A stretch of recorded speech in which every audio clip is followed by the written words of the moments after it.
আজকের এই egg chicken রোলটা কিন্তু বানানো হবে পুরোপুরি আটা দিয়ে। সবার আগে আটাটাকে মেখে নিলাম, এবার কিন্তু একটা লেচি কেটে নিয়ে ভালো করে পরোটাটাকে বেলে নিলাম।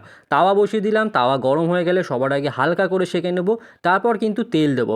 প্লিজ দয়া করে বলো না টু মাচ অয়েল, একদমই টু মাচ অয়েল নেই।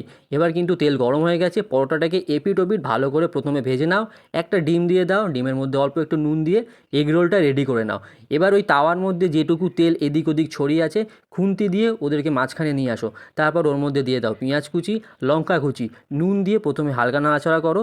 পেঁয়াজটা যখন কালারটা চেঞ্জ করছে, ওর মধ্যে হলুদ, গুঁড়ো লঙ্কাটা দাও, আর যে চিকেনগুলো তুমি রেখেছিলে ওই চিকেনগুলো এর মধ্যে দিয়ে ভালো করে নাড়াও, একটুখানি ভিনিগারটা দিয়ে দাও। ব্যাস, আমাদের কিন্তু চিকেনও রেডি হয়ে গেছে। এবার কিন্তু ওই যে এগ রোলটা করে রেখেছিলে ওর উপরেই কিন্তু দিয়ে দাও চিকেনের স্টাফিংটা, শশা কুচি, পেঁয়াজ কুচি, কাঁচা লঙ্কা, যতটা পারো কাঁচা লঙ্কা দাও যদি ঝাল খেতে ভালোবাসো, টমেটো সস, পাতিলেবুর রস দাও, বিট নুন দাও। এবার মোড়ো আর খাও বাড়িতে তৈরি এই রকম এগ চিকেন রোল। এবার বলো, বাড়ির তৈরি এগ চিকেন রোল ভালো নাকি দোকানের, সেটা তোমরা কমেন্ট করতে পারো। আর এটা দাম কত হতে পারে কমেন্ট করতে পারো।